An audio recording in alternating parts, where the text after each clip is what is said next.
junto de irmãos queridos, né, e também experientes que têm a possibilidade de nos servir, nos abençoar, né. Quero agradecer a Deus pela vida dele.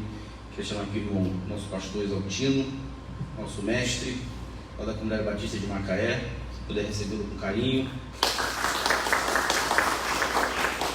Seu amigo querido, que Deus tenha nos abençoado. Vamos orar? Senhor, muito obrigado pela vida do teu servo, ó Pai, que se dispôs a estar aqui hoje para abençoar a tua igreja. Pedimos, ó Pai, que o Senhor use, que o Senhor guarde a sua vida, que ele possa ser, ó Pai, teu instrumento aqui nessa noite para a glória do teu santo nome, ó Pai. Esse é o nosso desejo, em nome de Jesus. Amém.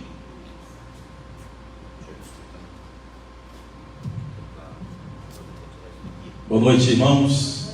Graças a paz de Jesus, e que bom, né, nós estarmos aqui hoje, juntos, a gente podemos meditar um pouco na palavra de Deus e nos orientarmos por ela, né?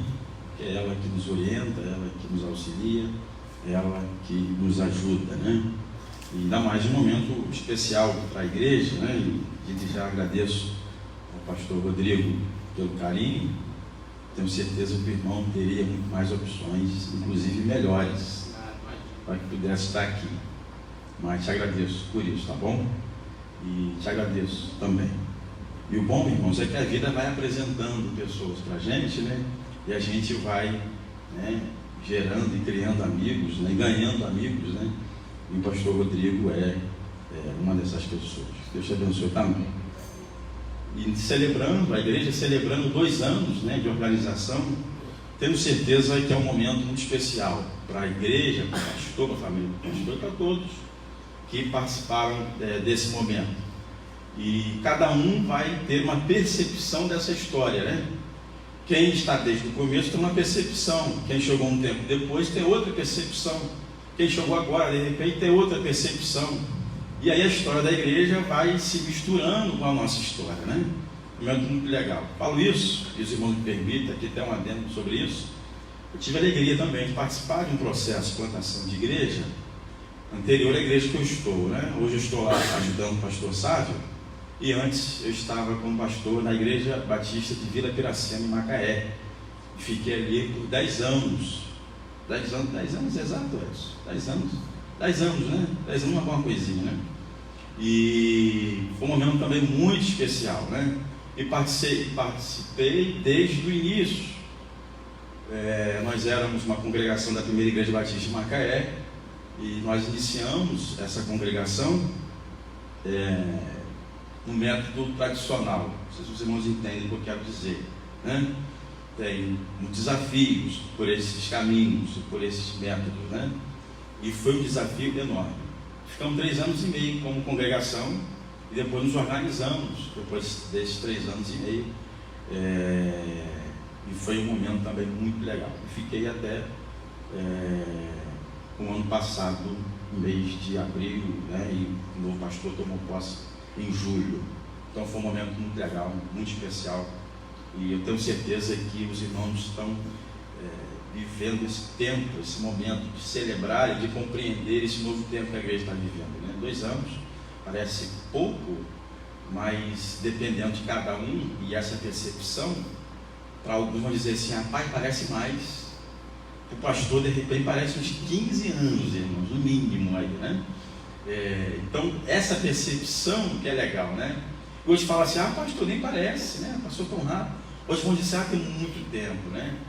Mas que bom, que bom, que bom. E a ação de Deus age nisso, né? Nesse tempo, age com 1 ano, age com 10, com 20, com 30, com 50, com 100. Eu tenho certeza que nesses 2 anos Deus está agindo com o teu poder, tá bom? Mas eu não vim aqui ficar falando de que eu fiz, do que eu não fiz, do que vocês não estão fazendo, né? Por favor, abra a sua Bíblia, ou acesse a sua Bíblia, que agora você pode acessar também, né? Atos capítulo 8, por favor, do versículo 1 até o versículo 8. Atos 8.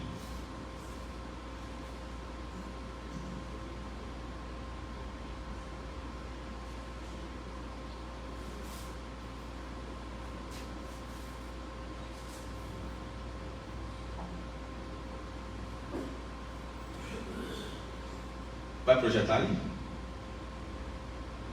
Só para... Tá bom.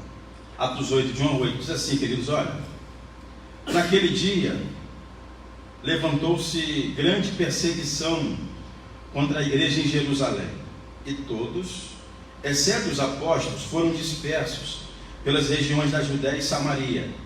Alguns homens piedosos sepultaram Estevão e fizeram sobre ele grande pranto. Saulo, porém, assolava a igreja, e entrando eles pelas casas e arrastando homens e mulheres, encerrava-os no cárcere. Entre mentes, os que foram dispersos iam por toda parte pregando a palavra. Filipe, descendo então à cidade de Samaria, anunciava-lhes a Cristo. As multidões atendiam unânimes às coisas que Filipe dizia, ouvindo-as e vendo os sinais que ele operava. Pois os espíritos imundos de muitos possessos saíam gritando em alta voz, e muitos paralíticos e coxos foram curados. Versículo 8.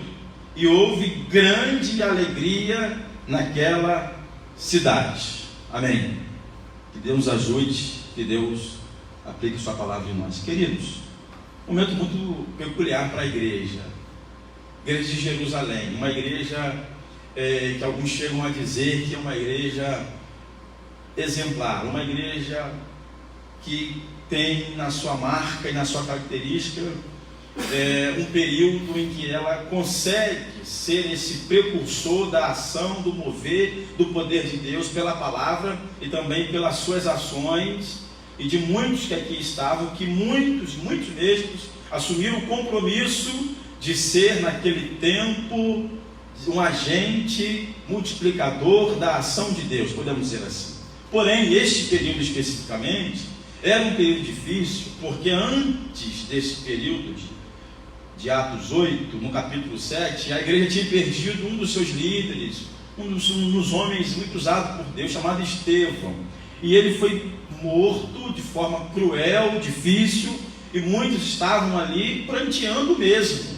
O texto diz isso, que muitos choravam, estavam pranteando a morte de Estevão. E a ideia de prantear e de chorar aqui, irmãos, é fazer luto quase que de dias sobre a morte deste homem. Mas a igreja não teve nem tempo de sofrer ou de viver o luto da morte deste homem, porque logo depois da morte de Estevão, a igreja sofre uma grande perseguição. Mas é lógico, né? Percebendo que a igreja estava frágil, o melhor momento, um momento mais propício para isso, era atacar a igreja sob a liderança de Saulo, que na época ele era Saulo. Nessa liderança ele entrava nas casas, eles perseguiam os cristãos, e ele entendia o seguinte: olha, agora é a hora da gente perseguir cada um deles, colocar na prisão, e se algum deles blasfemarem, eles podem ser mortos. E assim então eles fizeram. A igreja então sofre com isso, e não tem nem tempo de sofrer pela morte de Estevão. Eles agora têm que se agilizar, porque eles precisam fugir, porque a perseguição estava grande, né?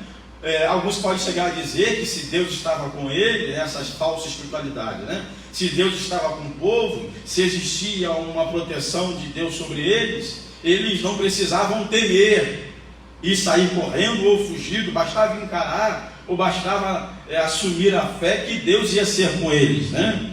Mas essa falsa espiritualidade na prática não funciona. Na prática funciona o seguinte: olha, tem gente querendo nos perseguir, nós não vamos usar armas, nós não vamos lutar, nós não vamos fazer nada além disso. O que vamos fazer é fugir. E pior do que só fugir, é fugir sob perseguição. Porque fugir é uma coisa, ser perseguido também é outra. Porém, fugir e ser perseguido torna-se a caminhada ainda pior. Que além de você precisar fugir, você precisa se preocupar, se atentar que você também está sendo perseguido. Só fugir parece fácil, mas fugir e ser perseguido dobra ainda mais a atenção, e a estrutura emocional e psicológica daqueles irmãos precisavam estar firmes e inabaláveis, porque fugir debaixo dessa perseguição e ainda mais fugir, está sendo perseguido e com ambiente de morte. Não era perseguir um grupo para que esse grupo pudesse falar alguma coisa. Não era perseguir este grupo para que esse grupo pudesse dar testemunho de alguma coisa. era perseguir este grupo que estava fugindo, pois dependendo da forma que fosse abordado, eles poderiam estar mortos. Então, esta luta e esta perseguição da igreja, nesse momento, não estava fácil. Mas tem uma coisa boa disso tudo, é que eles estavam tão animados, motivados, contentes, focados, entusiasmados, que eles entenderam o seguinte: olha, este nosso processo, o que está acontecendo conosco, faz parte deste processo. Então vamos fazer o que tem que ser feito, que Deus cuidará de cada um de nós. E assim Deus fez. Deus cuidou do povo, Deus cuidou da igreja, mesmo debaixo de perseguição. E ainda mais, irmãos, eles fugiram perseguidos com um ambiente de morte, e eles não tinham nenhuma liderança ordenada com eles. Lembra do versículo de número 1, em que eles foram dispersos, foram perseguidos, e todos fugiram, exceto quem? Exceto os apóstolos. Então os apóstolos que poderiam estar ajudando e contribuindo nesta caminhada de perseguição não foram. Então eles entenderam o seguinte: olha, nós não temos nenhuma liderança ordenada, não tem nenhum apóstolo com a gente, aonde a gente chegar, a gente tem que estar totalmente na dependência de Deus, e aí nós não temos desculpa de fazer nada, temos que seguir. Se tem uma liderança ou não tem, mesmo que eles estavam organizados, irmãos, mas não tinha essa liderança ali os orientando de que forma ser e de que forma eles tinham que cumprir isso. Porque quem foge, irmãos, ninguém foge com um GPS, ninguém foge com um plano de voo ou um plano de viagem pronto. Quem foge de alguma coisa, foge sem levar roupa. É assim, pessoal? É ou não é? É ou não é, pessoal? Amém? Pastor João, pode falar, irmãos. Vamos aproveitar que liberou aqui o púlpito e vamos, né? Depois você conserta aí, né, mas você pode depois dar uma ajeitada aí, né?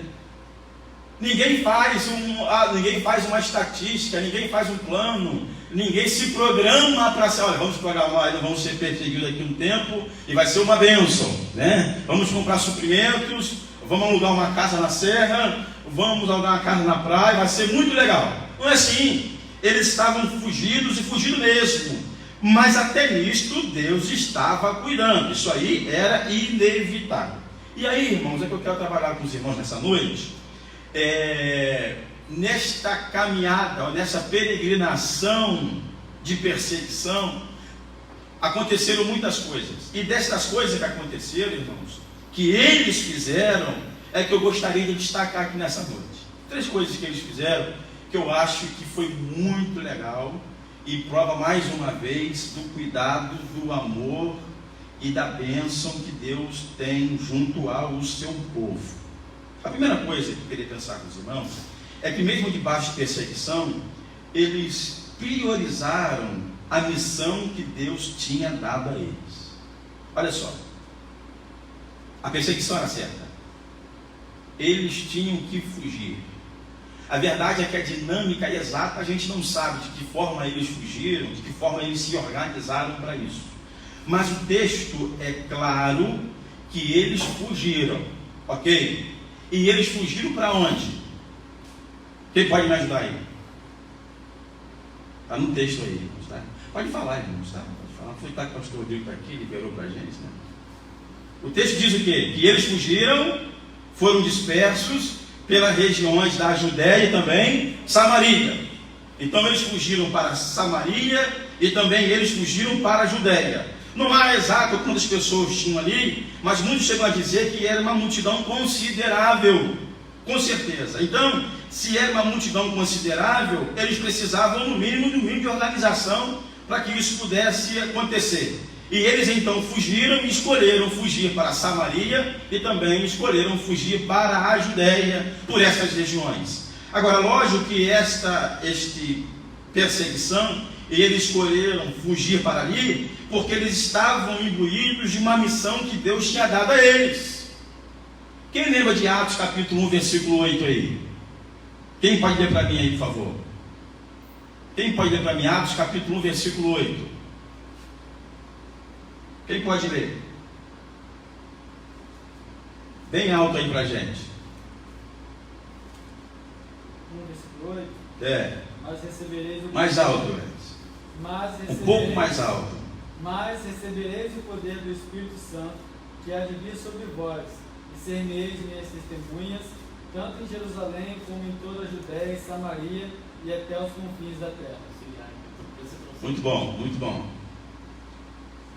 Queridos, Jesus deu então uma ordem para a igreja no começo: olha, eu vou ser assunto aos céus, mas eu quero que vocês fiquem em Jerusalém, falando para o povo. E o seguinte: em Jerusalém vocês vão ser revestidos de poder. Ele está falando em qual episódio? Atos, capítulo número 2, da descida do Espírito Santo. A partir deste poder, vocês vão ser minhas testemunhas, Samaria, Judéia e até os confins da terra, para onde vocês forem. Então fiquem em Jerusalém, queridos. E assim então a igreja fez. Ficaram em Jerusalém, foram revestidos de poder e estavam ali cumprindo o ID de Jesus, falando o que Jesus fez, anunciando o que Jesus fez. Quando veio a primeira perseguição, eles não tiveram outra ideia de dizer o seguinte: vamos fugir. Mas vamos fugir para onde? Eu não tenho dúvida que eles se organizaram e entenderam: olha, nós não podemos abortar a missão. Qual é a missão? Samaria e Judéia. E a perseguição? Não interessa. Vamos priorizar a missão. Vamos continuar a caminhada, mesmo perseguição, mesmo com ambiente de morte, mesmo correndo o risco de perder as nossas vidas, mas a missão precisa ser priorizada. Vamos para Samaria e para a Judéia para fazer o que lá? Atos capítulo 1, versículo 8. Para continuar a ser testemunha. Nós não podemos perder o foco da missão. 2 anos de CBI, irmãos, é de refletir, de pensar e de compreender de como nós também realizamos e como nós priorizamos e como nós focamos e como nós interpretamos que deve ser a nossa missão. Se eles, debaixo de perseguição, com ambiente de morte, com risco de perder a vida, priorizaram a missão, parece que para a gente nós temos um pouco mais de facilidade e um pouco mais de condições para cumprir a missão. Até porque todos que aqui chegaram não foram perseguidos, foram. Até porque todos que aqui chegaram não sofreram perseguição de morte, chegaram até aqui. E parece que às vezes a gente aborta a missão, recua na missão, desanima da missão, e às vezes colocamos em pauta justificativas tão poucos razoáveis e fúteis em alguns momentos, porque queremos nos ficar confortáveis. Mas a verdade é que não há justificativa. A verdade é de que forma eu me relaciono com a minha missão. Se eu tenho que ser testemunha nos confins da terra, de que forma eu olho para isso? De que forma eu priorizo isso? Se eles, debaixo de perseguição, não tiveram outro pensamento, nós não vamos parar de cumprir a missão, mesmo debaixo de perseguição. Nós temos que ir para Samaria e nós temos que ir para a Judéia. Nós não temos outro lugar para ir. Não importa, porque há uma direção de Deus para nós, dizendo que nós temos que ser testemunho. Ninguém questionou, ninguém reclamou da perseguição, ninguém questionou a perseguição. O que eles entenderam é o seguinte: estamos ainda debaixo da direção de Deus. Que ele nos disse que era para ficar em Jerusalém, nós ficamos. Ele disse que era para ficar até ser revestido de poder, e nós fomos revestidos de poder. E ele também disse o seguinte: olha, vocês precisam ser minhas testemunhas. E eles foram testemunhas até ali. E Jesus deu a ele um cronograma. Vocês precisam passar por Samaria, precisam passar pela Judéia e depois pelos confins da terra. Então tinha um cronograma dado por Deus, aonde eles precisavam passar para ser testemunha. Para quê? Jesus sabe. Jesus tinha um foco, Jesus tinha essa onisciência para saber o que ia acontecer. Então, eles não perderam. A pergunta que fica para nós é essa: como nós temos priorizado a nossa missão de sermos testemunhas? De que forma você prioriza isso? Ou não é para você uma prioridade? Ou é uma prioridade? Se é uma prioridade, depois você pensar, para mim é a prioridade. De que forma você trata isso? Aqui foi perseguição, e eles não foram abalados. O que faz, o que prejudica você na sua missão? Nós estamos nos confins. Os nossos irmãos passaram por Samaria, passaram por Judeia, e os confins chegou até nós. Os outros lugares chegou até nós, chegou até aqui, chegou até cada um de nós. E agora o Senhor está nos dizendo, olha, como nós temos nos relacionado com a nossa missão. Priorizar a missão é fundamental para uma igreja ativa, avivada e focada no propósito de Deus. A igreja que deixa de priorizar a sua missão de ser testemunha, ela está com os seus dias contados e com a sua saúde comprometida, e isso pode, na verdade, fazer que muitos digam, cansei, estou cansado, estou pensando em parar, estou pensando em abandonar, eu não quero mais, eu vou desanimar, estou desanimado, e às vezes a gente não entende porquê, né? Já passei por isso, muitos irmãos falavam assim, pastor, pastor, estou desanimado, estou desanimado. Mas o que houve? Pastor, estou desanimado. Ok, mas o que houve? Pastor, não sei, mas eu estou desanimado, aconteceu alguma coisa, eu não sei. Às vezes a gente desanima e recua, porque parece que a gente tem a mania de estar insatisfeito com tudo o tempo todo. A gente não sabe nem porquê. A gente, não sei, alguma coisa, deixa eu caçar aqui. É isso. Não falou comigo. Não me deu atenção. Não me ajudou nisso. O pastor não me orientou nisso. O pastor poderia fazer isso, fazer aquilo outro. E eu vou parar. E a gente então aborta a missão. Sermos testemunhas, justificando motivos tão pequenos. Será que essa igreja tinha condições de recuar na missão pelo que estava acontecendo? Humanamente? Não tinha? Olha, vamos matar. Estão me perseguindo. Eu tenho um filho pequeno, tenho 2 filhos pequenos, tenho minha esposa, e nós não esperávamos isso, então eu vou fugir. E eu não vou para Samaria, eu não vou para a Judeia, eu vou para outro lugar. E ali, então, eu vou me esconder. O que você faria se você estivesse no meio desse povo? Você ia priorizar a missão ou você ia recuar na missão? Isso ainda vai para a gente hoje. A igreja ainda não perdeu o foco de ser testemunha e nem a ordem de Deus. O que a igreja perdeu foi o seu ânimo e o seu estímulo, que às vezes vai, que às vezes diminui, que às vezes está animado, está animada, quer fazer tudo, está com uma força danada. Em outros casos, não quer fazer nada, está desanimado, cansou e tem suas justificativas para isso. Você tem priorizado a missão, ou a missão tem sido tratada de forma errada para você? Pensa nisso. Outra coisa interessante, queridos, que eles estavam fazendo, é que na medida que eles iam sendo perseguidos, a ideia é que eles precisavam, durante esta caminhada, ir anunciando, e falando, e pregando a Cristo. O versículo 4 vai dizer que na medida dos que foram dispersos, que foram sendo perseguidos, eles iam anunciando a palavra de Deus. Percebe-se que eles então não estavam falando, e nem anunciando, e nem comentando nada que aconteceram com eles, e nem comentaram nada que estavam sendo perseguidos. Eles não pediram asilo em lugar nenhum, eles não fizeram nada. O que eles entenderam é o seguinte: olha, nós vamos indo para a Judéia e Samaria e vamos então pregar a palavra.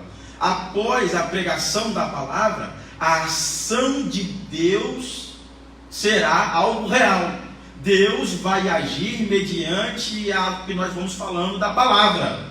Eles priorizaram a missão e também priorizaram que naquele momento é necessário priorizar a palavra, anunciar e falar o que Deus tinha feito na vida deles, que tinha feito na vida do povo, da promessa que eles tinham para aquele povo, e era necessário que todos que ali estavam sendo perseguidos não priorizassem outra coisa, a não ser a palavra de Deus. Não era para lamentar, não era para ficar murmurando, era para priorizar a palavra, porque eles tinham a certeza que a palavra ativa ia fazer a ação de Deus ser algo real para aquele povo. Então eles pregavam, eles anunciavam, da sua boca saíam as palavras de Jesus.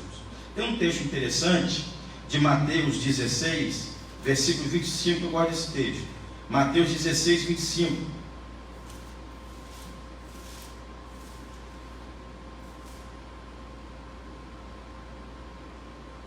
Leia aí, Edson, bem alto, que você aqui já lê para a gente aí. Porque aquele Mais que alto. quiser, porque Um aquele, pouco mais alto, Edson. porque aquele que quiser salvar a sua vida, perdê-la. Quem perder a sua vida por amor de mim, achá-la. A verdade, queridos, é que quem entende a missão, entende também, ou precisa entender, ou deveria entender, da responsabilidade que essa missão também nos dá, que é priorizar também a palavra. Não dava para eles fugirem e ficarem inertes e desapercebidos e distraídos por outras coisas. Eles tinham que ter um foco. O foco é: se eu sou testemunha, preciso ser testemunha durante a minha caminhada de perseguição, eu vou anunciar a palavra. Porque é o seguinte, olha, quem quiser achar a sua vida, precisa entregá-la ao Senhor e dizer: Senhor, a minha vida é tua e o meu compromisso é com a tua palavra, que a tua palavra é, na prática, o que o Senhor fez em mim, na vida do meu povo, na vida da minha igreja, e eu vou testemunhar isso. Quando você encontra com as pessoas, o que é verbalizado nesse encontro? O que você verbaliza, o que você fala, o que você prioriza? É a palavra ou não? E nós estamos em um tempo, queridos, está filmando, né, pai? Tá, né? E nós estamos em um tempo em que a palavra de Deus tem sido substituída por coisas ou por discursos que se parecem também com a palavra de Deus, e a gente fica confuso em relação a isso. A gente acaba então não conseguindo, às vezes, tendo dificuldade de pregar o evangelho, e por não saber mais se eu estou certo ou errado, a gente acaba anunciando para as pessoas o seguinte: olha, vão lá na igreja. A gente acha que ser testemunha é convidar para a igreja, né? A gente acha que ser testemunha é dizer para a pessoa, se ela for na igreja e ficar frequente, ela então vai ter a sua vida mudada, né? Nós acabamos tendo um discurso que Deus vai melhorar ela socialmente, né? Ah, mas também está aí nessa desgraça aí, de cachaçada, de vício, de cigarro, lá, procura uma igreja. Quem já ouviu isso, irmãos? Aqui ninguém ouviu isso, não? Aqui é diferente, eu sabia disso, né? Eu tinha certeza que aqui era diferente. Mas já ouviu isso? Fulano não quer saber nada de igreja, está lá nos vícios, né? Como se a igreja fosse um lugar para ele abortar os vícios, porque nos ensinaram o seguinte: nos ensinaram que tem igreja que diz que a cura tem vício, e ela ensina a curar em minutos. Não precisa de tratamento, não precisa de clínica, não precisa de remédio, é na hora, é instantâneo. Estão substituindo, estão, na verdade, maquiando, estão tirando de centro a palavra de Deus e substituindo por outras coisas, e a gente meio que vai andando na onda, correndo o risco de se perder também, e não saber mais do que anunciar. Quem já ouviu isso? Pastor, fulano, rapaz, gente boa, cara educado, olha, responsável, ajuda a mãe, ajuda o pai, é filho único, é uma bênção, é respeitador. Pastor, tem nem como pregar para ele. Quem já ouviu isso? Aqui ninguém, né, pessoal? Que é diferente. Eu sabia disso, eu sempre soube disso, que era diferente.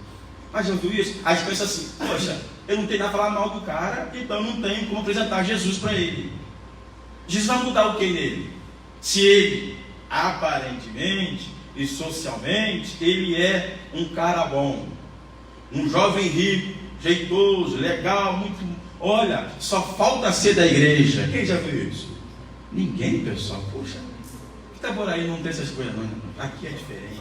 Eu sempre Macaé é terrível. É terrível. Vou falar o que para ele? Só falta aceitar Jesus. Aí a gente então se perde, porque esquecemos que anunciar a palavra é compreender principalmente a salvação, que ele pode estar bonito, ele pode ser um cara bom, ele pode ser ajudador, ele pode ser o que for, mas ele está desgraçadamente sem a graça de Deus, e ele está perdido, e ele precisa encontrar o mestre, ele precisa ter as suas vendas derrubadas, para que ele possa enxergar o que Cristo fez por ele na obra daquela cruz. Enquanto ele não entender isso, ele vai ser um bom cidadão, ele vai ser um cara gente boa, mas no inferno. Você prioriza a palavra? O que você prioriza? Interessante, eles iam sendo perseguidos. Olha, eu não sei, mas eu fico imaginando a dinâmica desse processo, porque hoje está pronto para a gente, né? Lógico, está compilado, tem até versículo que no original nem tem, né? Está tudo pronto para a gente. Agora, a ideia é o seguinte, como é que é essa dinâmica? A verdade é o seguinte, o que está escrito aqui é que eles foram dispersos e eles iam caminhando e pregando a palavra. A ideia é o seguinte, irmãos, eram aldeias, fugiam a pé, e aonde ele encontrava gente, ele batia na porta, ele chamava, reunia o povo e falava assim: olha, vocês conhecem Jesus? Já ouviram falar de Jesus? Do Filho de Deus, da promessa de Isaías, da promessa de Jeremias, da promessa de Ezequiel, da promessa dos profetas? Vocês já ouviram falar? Ah, já! Então senta aí. E eles estavam sendo o quê? Estavam o quê? Tinha alguém chorando aqui, lamentando que perdeu casa, mobília, perdeu o carro. Tem alguém aqui chorando? Não. Todos estavam pregando. E parece que eles estavam o quê? Animados. Porque ninguém faz o que eles fizeram sem ânimo, sem força e sem compreender de forma prática o que eles precisavam fazer. Eles estavam animados, motivados, porque entenderam que precisavam priorizar a missão e a palavra de Deus. Cada um de nós também precisa priorizar a missão e a palavra de Deus. E olha que interessante. E na medida que eles estavam caminhando, ele encontra um jovem chamado Filipe. Quem era Filipe? Filipe, a gente encontra um pouco dele, de Atos capítulo 6, que foi um dos separados para servir a igreja. E ele também foi um dos comissionados pelo mestre, daqueles 70 que foram comissionados, em Lucas capítulo 10 pelo Senhor. Então ele sai também desse comissionamento, motivado e pregando a palavra de Deus. Só que Filipe tinha uma característica diferente do povo. O povo tinha uma característica, era o povo pregava a palavra. Mas em Filipe, além de pregar a palavra, ele tinha um dom. E nele, então, acontecia sinais, maravilhas, curas e milagres. Então, quando juntava a palavra de Deus, naquele tempo, com a ação visível também de Deus, aquilo trazia para aquelas comunidades um impacto muito grande. Filipe, então, entendia que na medida que ele tinha e precisava ter esse comissionamento e a comunhão com Deus, automaticamente acontecia o que Deus queria que acontecesse. E essa multidão então encontra Filipe pregando a palavra de Deus e sinais acontecendo. Filipe também entendia, queridos, que ele precisava priorizar a comunhão com ele, com Deus. Uma igreja que compreende isso vai entender que as coisas vão funcionar quando a igreja estiver próxima e íntima do relacionamento com Deus. Uma igreja avivada, pronta e que compreende isso, é uma igreja que está próxima da sua relação com Deus. A verdade, irmãos, é que nós deveríamos orar mais, buscar mais a Deus, buscar mais a palavra de Deus, para que Deus cumpra também o que Ele quer por meio da gente. Mas a verdade é que a gente não prioriza a comunhão com Deus e quer que Ele seja real, efusivo e poderoso. Mas como estão as nossas prioridades? Se eles priorizaram a missão, se eles priorizaram a palavra e se eles priorizaram a comunhão com Deus, foi claro, foi nítido o que Deus fez. A verdade é que a gente não se relaciona bem com a missão às vezes, não prioriza a palavra e a comunhão com Deus então será um reflexo disso. Oramos pouco, buscamos pouco, deveríamos fazer muito mais, mas queremos que Deus haja de forma poderosa. A verdade é que a minha comunhão com Deus será um reflexo de como será a minha igreja. E a gente tem que pensar, a CBI é um reflexo da sua comunhão com Deus. E aí a gente olha com um olhar crítico para dentro de nós fazendo essa pergunta, né? Se a igreja é o meu reflexo, como eu estou? Como a minha igreja está? A partir daí, pensando nisso, é que eu preciso questionar a minha relação com Deus. O problema é que queremos que a igreja seja totalmente diferente do que você é com Deus. Queremos uma igreja que faça tudo, tenha ação em tudo, um poder em tudo, mas você não tem. Isso é um perigo. Queremos que a igreja seja um reflexo de fora do seu povo. Quando a igreja reflete o seu povo e o povo reflete a sua igreja, isso pode ser muito bom, mas também isso pode ser também um desafio. Por isso que cada um precisa olhar para dentro de si e dizer assim: olha, a minha comunhão com Deus reflete na igreja, e a igreja é um reflexo da minha comunhão com Deus. Imagine se todos tivessem a espiritualidade que você tem com Deus. 1 João, por favor, versículo 3, tem um texto interessante também. Eu gosto desse texto também. 1 João capítulo 1, versículo 3. Texto, já que você já virou já um oficial aí, lê pra gente aí. Capítulo 1, versículo 3. Um pouco mais alto. O que vimos e ouvimos, isto vos anunciamos, para que também tenhais comunhão conosco. E a nossa comunhão é com o Pai e com seu Filho Jesus Cristo. Olha que interessante, irmãos. A verdade é que nós só anunciamos o que vimos e o que ouvimos. Quem tenta anunciar o que não viu e o que não ouviu, o seu discurso está comprometido, está vazio, está oco. Pode ser belo, pode ser legal, mas ele não produz o efeito que tem que produzir.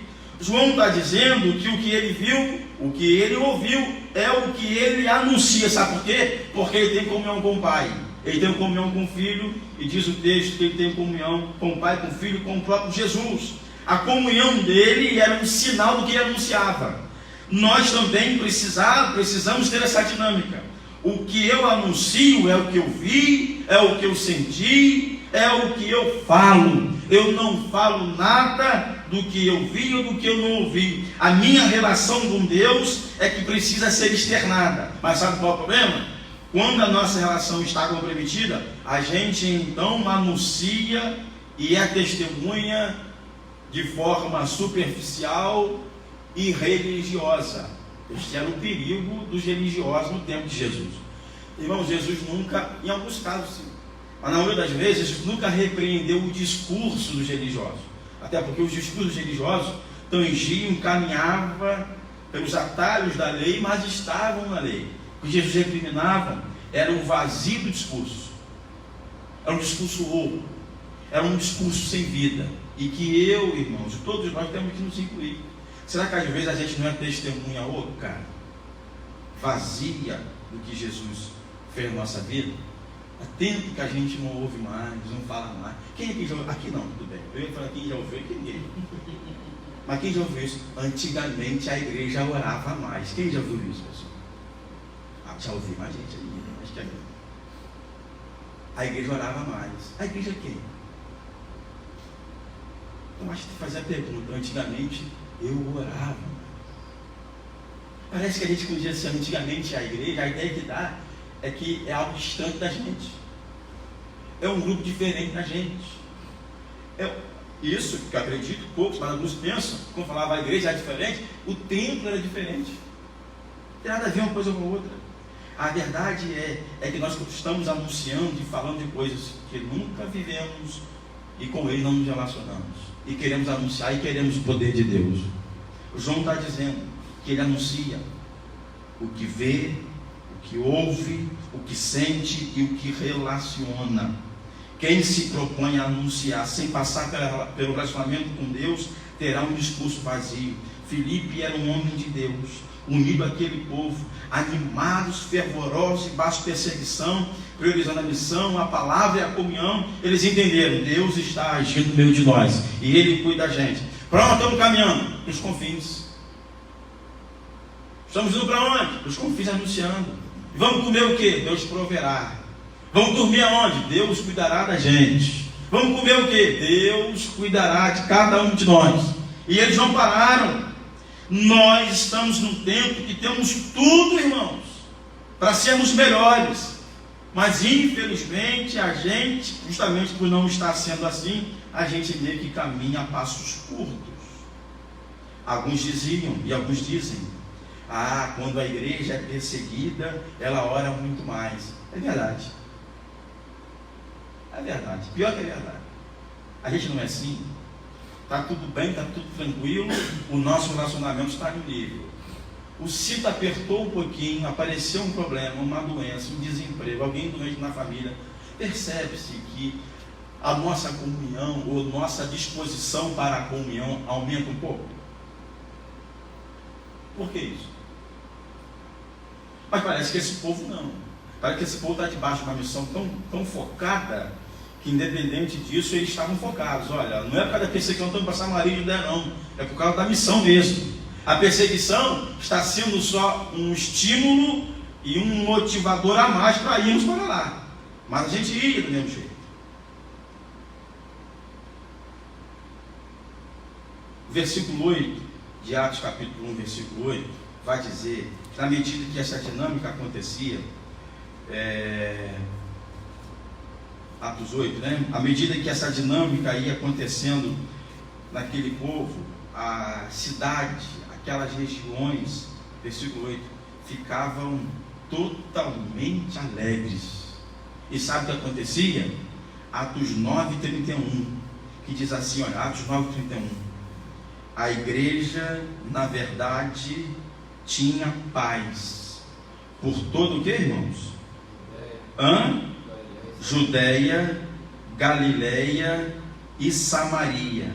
E eles iam sendo edificados e caminhando no temor do Senhor e no conforto do Espírito Santo. E o que acontecia? A igreja crescia. A gente ouve tantas coisas aí em relação ao crescimento de igreja. Aparece que o texto é tão claro que na medida em que a igreja cumpre a sua missão, priorizando a sua missão, a palavra de Deus e a comunhão com Deus, sabe o que Deus vai fazer? Sabe o que Deus vai fazer, irmãos? Vai dar paz para a igreja, vai dar conforto para o Espírito Santo e vai também crescer em número. Queremos crescer, amém, queridos? Amém? Está aqui o segredo. Vamos então, cada um de nós, priorizar a missão, priorizar a palavra e priorizar a comunhão com Ele. E Ele fará o resto. Feche seus olhos, por favor. Pai, nós te louvamos, te agradecemos, te bendizemos. Obrigado por essa noite, porque até aqui o Senhor tem nos ajudado. Senhor, a tua palavra foi exposta, irmão. Que cabe a nós de anunciar, de falar, assim foi feito. Agora eu peço, Senhor, que teu Santo Espírito incomode, invada cada coração que aqui está ouvindo, para que possamos sair daqui diferentes, mudados, transformados pelo teu poder, e que não coloque mais diante de mim, Senhor, desculpas, desânimo, e comece a priorizar a missão, comece a priorizar a palavra, comece a priorizar a comunhão contigo, Pai. E eu tenho certeza que se assim fizermos, Senhor, o Senhor fará o que o texto diz, que na medida em que a igreja ia cumprindo o seu propósito, Deus ia dando paz, ia dando conforto e trazia a multidão, Senhor. É isso que queremos, estar debaixo da tua vontade. Abençoe todos que aqui estão, amada igreja, amado pastor, meu Pai. Que a sua ação seja a cada dia uma realidade neste lugar, assim como tem sendo, e transforme cada um de nós, para que possamos sairmos daqui compreendendo que temos que ser testemunha, Senhor, do que vimos, do que ouvimos, do que sabemos, porque contigo nos relacionamos. Anunciar sem essa relação será um discurso vazio, pobre e não produzirá efeito nenhum. Nos ajude, em nome de Jesus. Amém.